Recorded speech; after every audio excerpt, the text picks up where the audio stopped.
nama aku Galuh, umur 21, pekerjaan MC presenter.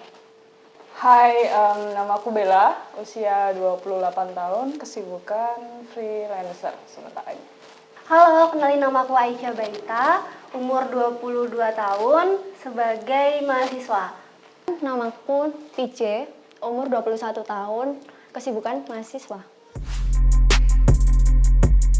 Kalau yang aku baca itu, jadi perawanan itu tidak semuanya itu kalau selaput darah kayak pecah terus apa itu nggak termasuk itu perawan sama enggaknya.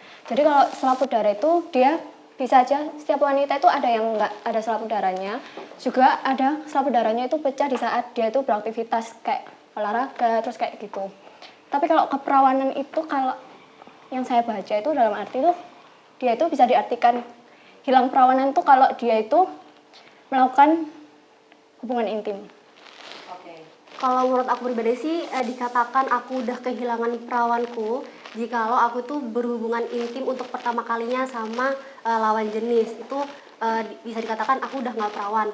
Kecuali kalau misalnya emang kondisi dari itu tadi yang selaput darahnya sobek atau apa di luar itu aku masih menganggap diriku tuh perawan. Itu sih kalau aku.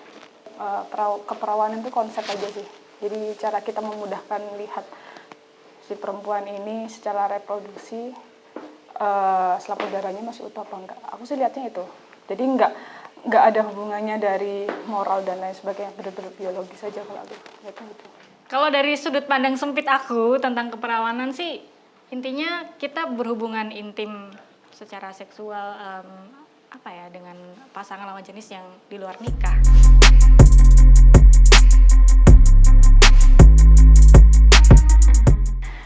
Ya setuju, soalnya kan itu balik lagi kan kita juga nggak semuanya itu harus dinilai dari keperawanan itu. Jadi kan yang paling penting itu sebenarnya itu kalau menilai orang itu dari kepribadiannya, terus dari perilakunya juga. Jadi kalau masalah keperawanan itu urusannya masing-masing gitu.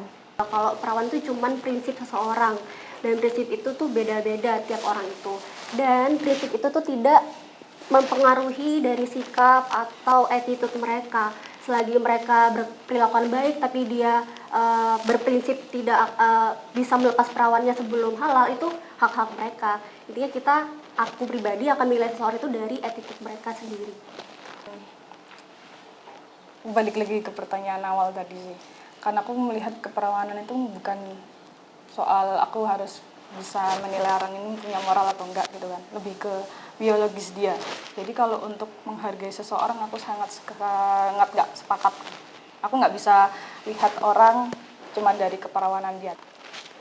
Aku nggak setuju karena jelas itu adalah urusan pribadi dia. Sama kayak urusan spiritual, urusan dia dengan Tuhan, aku juga nggak peduli mau misalnya dia muslim tapi dia nggak sholat dan lain sebagainya. Termasuk dalam hal keperawanan, aku juga nggak peduli dia mau berhubungan sama siapa aja, mau ngapa-ngapain. Karena cara kita menilai dan cara pandang kita terhadap seseorang, terutama cara pandangku terhadap seseorang itu diambil dari banyak variabel. Jadi itu sama sekali bukan menjadi tolak ukur bahwa dia tidak terhormat, bahwa dia sesuatu yang tidak bisa kita hargai, itu enggak. Karena bisa dilihat dari mungkin personality dia, kemudian bagaimana dia treat orang lain, bagaimana dia bersikap dengan kita, kecerdasan dia, kemudian apakah dia juga bermanfaat untuk orang-orang sekitar gitu. Jadi aku memandang orang lebih ke bagaimana dia bersikap dan juga bagaimana dia memiliki manfaat buat orang-orang di sekitar dia. Selama dia bisa memberikan dampak positif, memberikan inspirasi untuk orang-orang sekitar, aku sama sekali nggak masalah. Dan itu sama sekali bukan menjadi penilaian terhadap orang tersebut.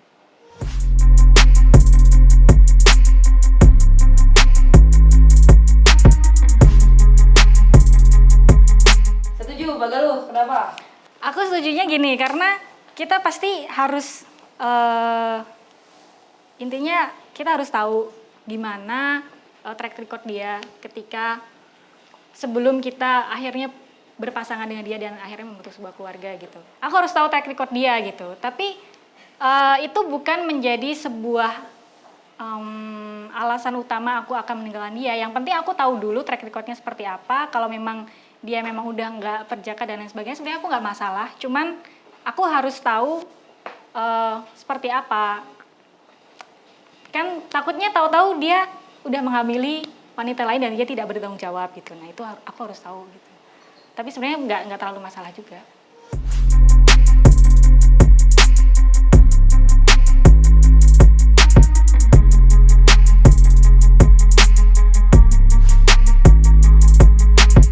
Setuju, Mbak Bella. Kenapa? Itu aja sih. Kan kita harus terbuka soal kesehatan kita, soal keadaan biologis kita ke pasangan. Terlepas dia mau sama aku atau enggak, kalau misalnya aku nggak perawan itu urusan dia. Yang penting aku udah kasih kepercayaan kalau aku mau cerita kayak gini dengan keadaanku seperti ini. Jadi aku membangun bondingku dari kepercayaan sama pasangan aja sih. Dan aku nggak, kalau aku pribadi kan aku nggak menilai keperawanan itu sebagai kunci untuk melihat moralitas seorang gitu loh. Dan aku berharap pasanganku pun seperti itu. Tapi kalau kenyataannya kita beda pandangan, ya itu terserah dia. Kalau Vijay? Sama sih, jadi semuanya itu tergantung pribadi masing-masing. Tapi kan kalau dalam hubungan itu kan saling terbuka. Jadi sebelum lebih jauh kan takutnya kan pasangan kita nggak menerima kita. Tapi kan tergantung pasangannya sendiri sih.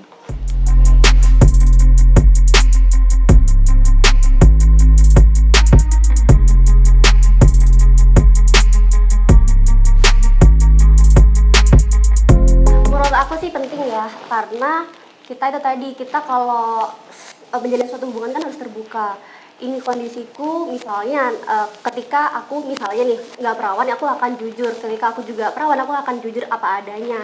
Karena takutnya kan jikalau nanti nggak jujur, calon suamiku tuh nanti akan berekspektasi lebih ke aku, dan takutnya akan menimbulkan kekecewaan kalau misalnya nanti pasangan ini atau cewek itu tuh nggak perawan. Cuman kalau misalnya dan aku juga akan terbuka kalau kalau aku ingin pasanganku terbuka gitu. Jadi kayak saling timbal balik aja sih. Oke. Kalau menurut Mbak Galuh, penting kenapa?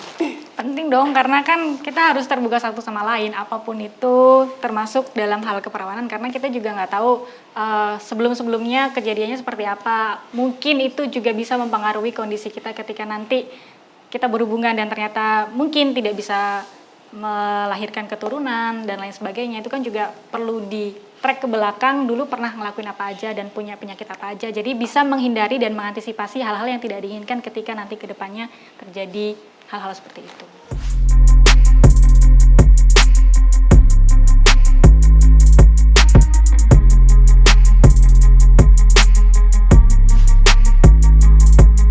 Oke, dulu karena aku SMP-nya kan di madrasah ya, maksudnya dari SD, SMP, dan aku juga lahir dari latar belakang keluarga yang bisa dibilang agamis, dan itu tuh pasti aku juga SMA itu negeri, dan selama pendidikan itu aku dikasih materi-materi tentang orang-orang bilang seks edukasi ya, tentang gimana sih pentingnya cewek itu menjaga keperawanan, atau ketika kamu mau melepas perawananmu itu kamu harus siap apa aja dampak dan akibat yang bisa didapat ketika kamu melepas itu, baik secara setelah halal atau sebelum halal. Itu udah aku dapetin selama aku berpendidikan dari SMP sampai detik ini, baik itu dari akademisi atau dari internet dan lain sebagainya. Aku kayak nggak pernah mendapatkan seks edukasi secara spesifik gitu ya selama aku masa bersekolah gitu. Jadi aku cenderung lebih kayak mencari tahu sendiri dari kumpul sama teman-teman, sama orang-orang yang memang udah menikah dan lain-lain. Jadi kayak kita ngobrol-ngobrol, terus akhirnya aku tahu hal-hal kayak gitu. Terus kayak browsing sendiri gitu-gitu. Jadi kalau sex education secara di jenjang formal persekolahan pendidikan itu aku nggak dapet, jadi cenderung otodidak sih, cari tahu sendiri.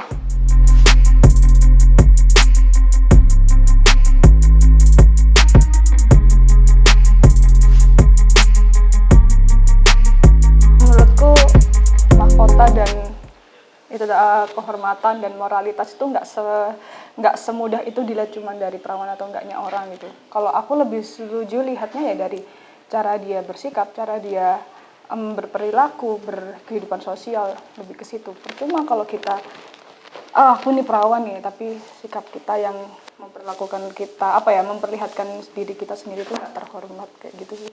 Jadi aku nggak sesimpel itu melihat kehormatan wanita dari cuman perawan enggaknya. Oke. Ya setuju, karena itu pertahanan terakhir dari wanita sih. Maksudnya sebagai simbol dari kehormatan wanita, jadi harus dijaga sampai nanti dia menikah dan baru diberikan kepada orang yang memang sudah halal dengan dia. Gitu sih. Ya. Aisyah. Ya. Kalau aku setuju karena dilihat dari agama juga kan, di agamaku itu melarang memberikan keperawanan jika belum halal. Kan itu salah satu kayak sebagian orang tuh kayak masih kalau mau kayak menikah terus cari jodoh itu masih sebagian orang tuh masih melihat dari keperawanan itu. Tapi sebenarnya sih itu tergantung pribadi masing-masing. Boleh nambahin nggak? Boleh. Nggak sih, jadi kalau keperawanan itu kan bukan bisa disebabkan karena dia habis berhubungan seksual mungkin dengan lawan jenis gitu, tapi karena mungkin dia mengalami kerusakan selaput darah misalnya ketika dia lahir, atau memang dia ada penyakit tertentu yang membuat dia tidak perawan tanpa harus berhubungan seksual dengan orang lain. Jadi menurut aku kalau kita ngomong berzina yang akhirnya nanti bisa merusak keperawanan seseorang, aku tetap nggak setuju. Tapi kalau misalnya alasan-alasan tertentu yang membuat dia tidak perawan, itu bukan alasan untuk menjadikan atau menjudgment bahwa wanita itu tidak terhormat, gitu aja sih.